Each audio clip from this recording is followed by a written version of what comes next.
মেহবুব মুখতাৰক জিকাবলৈ ধিংবাসীক আহ্বান জনাইছে অখিল গগৈয়ে। ধিঙৰ ৰাইজলৈ বিশেষ আহ্বান জনালে অখিল গগৈয়ে এখন গণসমাৱেশত এই বিশেষ আহ্বান জনাইছে। উল্লেখ্য বিষয় এইটোৱে যে ধিং সমষ্টিটোৰ বাবে কংগ্ৰেছৰ সৈতে ৰাইজৰ দলৰ মিত্ৰতা ভংগ হ'ল আৰু তাৰ পিছত ধিঙৰ ৰাইজক আহ্বান জনালে মেহবুব মুখতাৰক জিকাবলৈ। মোৰ ভাই মেহবুব মুখতাৰক এবাৰ আপোনালোকে জড়িত যদি মেহবুব মুখতাৰক আপোনালোকে মোক জয়ী কৰি দিয়ে মই এখন নতুন ধিং দিব পাৰোঁ। যদি মেহবুব মুখতাৰক আপোনালোকে জয়ী কৰি দিয়ে মই শান্তিৰ এখন নগাঁও, শান্তিৰ এখন অসম, য'ত প্ৰত্যেকজন মানুহে হিন্দু মুছলমান সকলোৱে শান্তিৰে বসবাস কৰিব পাৰিব তেনেকুৱা এটা অসম আমি আপোনালোকক দিম। সেইকাৰণে মই আপোনালোকক অনুৰোধ কৰিছোঁ মোৰ ভাই মেহবুব মুখতাৰক এইবাৰ আপোনালোকে ভোটদান কৰিব। পৃথিৱীখন কহি গ'লেও এইবাৰ মেহবুব মুখতাৰ এই ধিং সমষ্টিত এইবাৰ আমাৰ MLA প্ৰাৰ্থী হ'ব।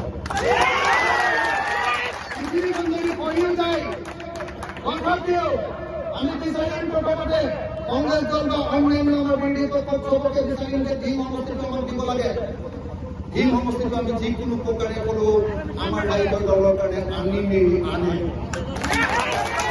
আনি যদি কেনেবাকৈ আনিব নোৱাৰো তথাপিও মই আপোনালোকক প্ৰথমতে অনুৰোধ জনাই গৈছোঁ যদি কিবা কাৰণে যদি অনুমতি টিকেটটো আনিব নোৱাৰো তথাপিও আপোনালোকে মোৰ ভাইক জিকাই দিব।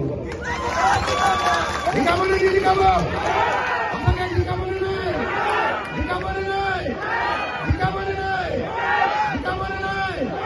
মই আপোনালোকক অনুৰোধ কৰি গৈছোঁ যদি আপোনালোকে মেহবুব মুখতাৰক জিকাই দিয়ে মই আপোনালোকক এখন নতুন অসম দিম য'ত হিন্দু মুছলমান সকলোৱে ঐক্যবদ্ধ হৈ থাকিব পাৰিব। মই প্ৰত্যেকজন খেতিয়কক এখন নতুন পৃথিৱী দিম যি প্ৰত্যেকজনৰ পথাৰতে পানী যোগান পাব, বানপানীৰ পৰা ৰক্ষা পাব আৰু কোনো চৰকাৰে কোনো খেতিয়কৰ ঘৰ কেতিয়াও ভাঙিব নোৱাৰে,